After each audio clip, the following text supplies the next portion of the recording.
చూస్తున్నారు రైతన్నకి తోడుగా. ఈ రోజు అయితే మాత్రం మనం చిన్న సన్నకారు రైతులు అలాగే రైతులు టయానికి విత్తనం పడక పంట దిగుబడి తగ్గిపోయిన గణాంకాలు అయితే చాలా చూసాం. ఎందుకంటే కొన్ని రోజులు గేప్ పెడితే విత్తనం లేట్ వేసుకుంటే ఏమైందంటే ఆ పంట లేట్ అవుద్ది. ఈ లోపు టైం తప్పిపోయి వర్షాలు ఎక్కువ పడి పంటలు అయితే నాశనం అవడం, దిగుబడి తక్కువ అవడం మనం అందరం గమనించాం.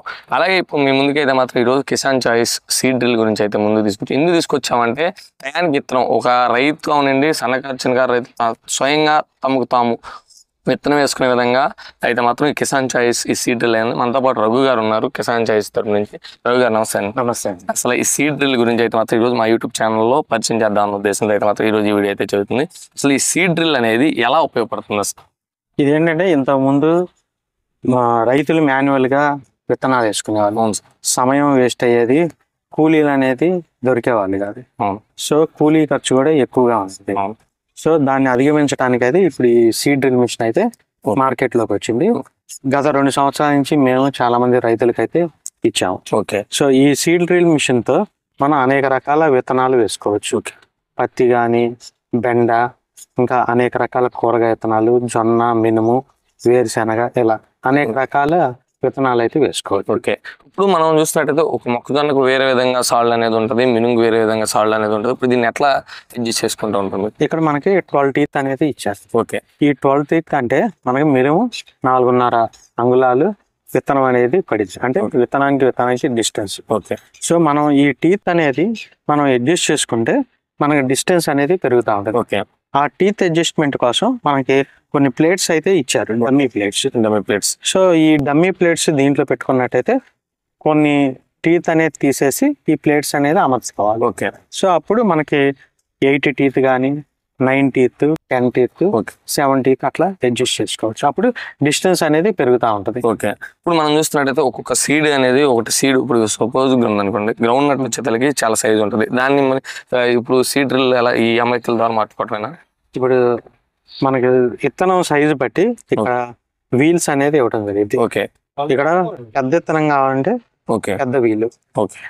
ఇక్కడ విత్తనం సైజు చిన్నదనుకోండి, ఈ వీల్ హోల్ అనేది చిన్నది ఉంటుంది. అట్లా రకరకాల 5-6 రకాల వీల్స్ అయితే ఇవ్వడం జరుగుతుంది.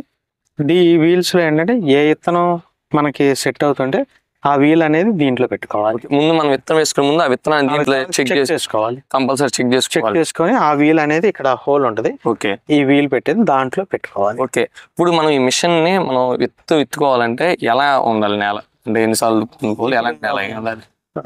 మట్టి అనేది, భూమి అనేది కొద్దిగా మెత్తగా ఉండాలి. ఓకే. ఎందుకంటే ఇది దాదాపు 2.5 అంగుళాల టీత్. ఓకే. ఆ 2.5 అంగుళాల టీత్ లోపలికి వెళ్ళాలి కాబట్టి టీత్ అనేది లోపలికి వెళ్ళి మనకి ఇది టీత్ రిలీజ్ అయినప్పుడు విత్తనం అనేది దాంట్లో పడుతుంది. ఓకే. సో అందుకని మనం తడి పొడిగా మెత్తగా ఉన్న సాయిల్ అయితే పనికొస్తుంది. అంటే మనం దున్నుకోవాలి. మనం విత్తనం వేసుకోమని దున్నుకోవాలి. ఇప్పుడు సపోజ్ మనం ఒక్కొక్క పాయింట్ కి వచ్చి ఇన్ని విత్తనాలు పడాలని పెట్టుకోవడానికి ఉంటుందా, లేకపోతే ఆటోమేటిక్ గా ఇన్ని విత్తనాలని పడిపోతాయి? దాంట్లో ఒక టీత్ లో నుంచి ఒక విత్తనమే పడింది, ఒక టీత్ లో నుంచి ఒక విత్తనం కంపల్సరీ పడింది. ఇంకెక్కువ పడాలనేది మనం సెట్ చేయడానికి కుదరదు. ఓకే.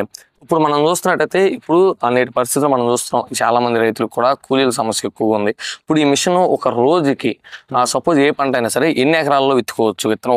ఒక రైతు ఒక ఎకరం, తక్కువ ఒక మనిషి రోజు 3 ఎకరాలు చేసుకుంటాడు. ఓకే. చాలా తక్కువ, ఇంకా ఎక్కువ కూడా చేసుకోవచ్చు. ఓకే. మినిమం అంటే ఇదైతే పర్ఫెక్ట్ మిషన్ కాబట్టి పర్ఫెక్ట్ ఎంత అయితే ఉంటుందో అంత ఇస్తుంది. మాన్యువల్ గా మనిషి నడిచే దాన్ని బట్టి కూడా ఉంటది, సాయిల్ బట్టి ఉంటది. నడక అతను ప్రాక్టీస్ ఉందనుకోండి, కొద్ది స్పీడ్ గా నడిచినప్పుడు కొద్ది స్పీడ్ గా వర్క్ అయిపోతుంది. ఇది ఒక జీవనాది ఉపాధిగా కూడా మనం వాడుకోవచ్చు. ఇది అంత చక్కగా అయితే ఉపయోగపడుతుంది. ఇప్పుడు ఇంకా ఈ కిసాన్ చాయిస్ లో ఇప్పుడు మీరైతే మాత్రం వేరే కంపెనీ చాలా ఉన్నాయి మార్కెట్ లో, మీ దానికి వాటికి పోలిస్తే ఎలా ఉంటది మీ మిషన్? ఇది ఏంటంటే దాదాపుగా 90% ఏ కంపెనీ అయినా ఒకే క్వాలిటీ ఉంటది. ఓకే. అంటే ప్లాస్టిక్ లో క్వాలిటీ కొంచెం ఎక్కువ తక్కువలో ఉండే అవకాశం అయితే ఉంటది. ఓకే. మా వరకు అయితే మేము కొద్దిగా మంచి క్వాలిటీ ప్లాస్టిక్ మెటీరియల్ తో అయితే తీసుకొచ్చాము. ఓకే. ఇక్కడ దీంట్లో ఏంటంటే ఎటువంటి ఇంజిన్ గానీ, బ్యాటరీ గానీ అటువంటి ఆపరేషన్ అనేది ఉండదు. సో మాన్యువల్ గానే ఉంటది ఇది. ఓకే. సో చాలా జాగ్రత్తగా మరి హ్యాండిలింగ్ అనేది చేసుకోవాలి. మేము నడిపేటప్పుడు చాలా స్మూత్ గా అవుతుంది. అసలు స్మూత్ గా ఎలా దీనికి ఏమన్నా సిస్టమ్ ఏం లేదా? వీల్ సిస్టమ్ ఉంటదండి, లోపల గేర్స్ ఉంటాయి. ఓకే. సో ఆ గేర్ వీల్ వల్ల స్మూత్ గా ఇది తిరగడం జరుగుతుంది. ఓకే, బలంగా కూడా చాలా స్మూత్ గా నెట్టినప్పుడు చాలా స్మూత్ గా ఉంది. ఈ వెనకాల ఈ డబ్బా ఉంది, దేనికి ఉపయోగపడుతుంది ఇది? ఇది వచ్చేప్పటికల్లా మనం విత్తనం విత్తినప్పుడు ఓకే మట్టి అనేది క్లోజ్ అవ్వాలి, ఓకే మూసుకుపోవాలి, మట్టి పూడ్చుకుపోవాలి. ఓకే ఆ పూడ్చుకోవాలంటే ఈ రోలర్ అనేది ఉపయోగపడింది. ఇప్పుడు ఆ విత్తనం పెట్టినప్పుడు వెనక నుంచి ఈ రోలర్ అనేది దాని మీద వచ్చినప్పుడు మట్టి అనేది పూడుకుపోతుంది. ఈ రోలర్ లో కూడా మనం ఇసుక అనేది వేసుకోవాలి. ఇసుక వేసుకున్నప్పుడు కొద్దిగా హార్డ్ గా బరువు ఉండటం వలన ఆ విత్తనం అనేది మూసుకోవాలి. మనకి సింపుల్ గా కూడా అది ఉంది. ఇప్పుడు మనకి రేపు మొలకెత్తిన కూడా చూపించుకోవడానికి మంచి ఉపయోగించడానికి వస్తుంది ఖచ్చితంగా. ఇప్పుడు మీరు ఆల్రెడీ ఎన్ని ఇచ్చుంటారు సుమారు? దాదాపు ఒక 400-500 మిషన్స్ ఇచ్చామండి. మీకు రైతుల నుంచి ఫీడ్బ్యాక్ వస్తుంది కదా? రైతుల నుంచి మంచి ఫీడ్బ్యాక్ వచ్చింది. ఓకే, బాగుందని చాలా మంది చెప్పారు. ఓకే, ప్లస్ ఇంకోటి ఏంటంటే ఒకళ్ళని చూసి ఒకళ్ళు కొనుక్కోవడం కూడా. ఓకే సార్, ఎక్కువగా ఏదైనా సరే ఒక పంటకు అనేది ఎక్కువగా ఉపయోగిస్తూ ఉంటారు ఏ మిషన్ అయినా సరే. దీన్ని ఎక్కువగా ఏ పంటలకు ఉపయోగిస్తారు? మొక్కజొన్నగా వాడతారండి ఎక్కువగా. సెకండ్ క్రాప్ మొక్కజొన్న వేస్తారు. మొక్కజొన్నగా బాగా వాడతారు విపరీతంగా. మొక్కజొన్న చాలా పర్ఫెక్ట్ గా పడింది. అంటే మొక్కజొన్నకి మనుషులు కర్రలు పొడవాలి, లేదంటే ట్రాక్టర్ మధ్య బొక్కలు నైపు సరిగ్గా పడక గింజ వేయటం చాలా ఇబ్బందులు ఎదుర్కొంటారు. ఒక్కో దాంట్లో 2-3 వేసి దిగుబడులు తక్కువ వస్తుంది, కంటి తక్కువ. ఇది ఆ విధంగా కూడా చాలా ఉపయోగపడుద్ది కాబట్టి. ఓకే సార్, ఇంకా దీంట్లో ఇంకా విత్తనాలే కాకుండా పిండి అలాంటివి అని వేసుకోవడానికి ఉంటుందా? అలాంటివి వేసుకోవడం కాదు, కాకపోతే ఏంటంటే ఇప్పుడు కొత్త మోడల్ ఒకటి రాబోతుంది. ఓకే, దాంట్లో ఏంటంటే యూరియా కూడా వేసుకోవచ్చు, ఫెర్టిలైజర్ కమ్ సీడర్ అనేది. ఇప్పుడు ఏంటంటే చాలా కొన్ని పంటలు ఉంటాయి కదా సార్, ఆ పంటల్లో భూమిలో ఇప్పుడు వేసుకోవడానికి బాగుండే విధంగా నెక్స్ట్ అయితే ఇంకొకటి ఉందా? అది ఖచ్చితంగా మీరు మా యూట్యూబ్ ఛానల్ అయితే వీడియో అది. ఇంకా దీని గురించి మీరు ఏమైనా చెప్పాలనుకుంటున్నారా? దీని గురించి ఒక మాటలో నేను సింపుల్ గా ఏం చెప్తానంటే కూలీల ఖర్చు అనేది తగ్గుతుంది. ఓకే, శ్రమ లేకుండా సొంతగా వ్యవసాయం చేసుకునే వాళ్ళకైతే ఇది బాగా ఉపయోగపడుద్ది. ఓకే, ఎవరి మీద డిపెండ్ అవ్వకుండా ఎవరి వరకు వాళ్ళు చేసుకోవచ్చు. ఓకే, ఒక రోజులోనే 2-3 ఎకరాలు ఈజీగా చేసుకోవచ్చు. ఓకే సార్, మనం చూస్తున్నట్టయితే ఏ వస్తువుకైనా సరే ప్రధానంగా పోయే ఉంటాయి, అటు స్పేర్ పార్ట్లు అనేది ప్రధానం.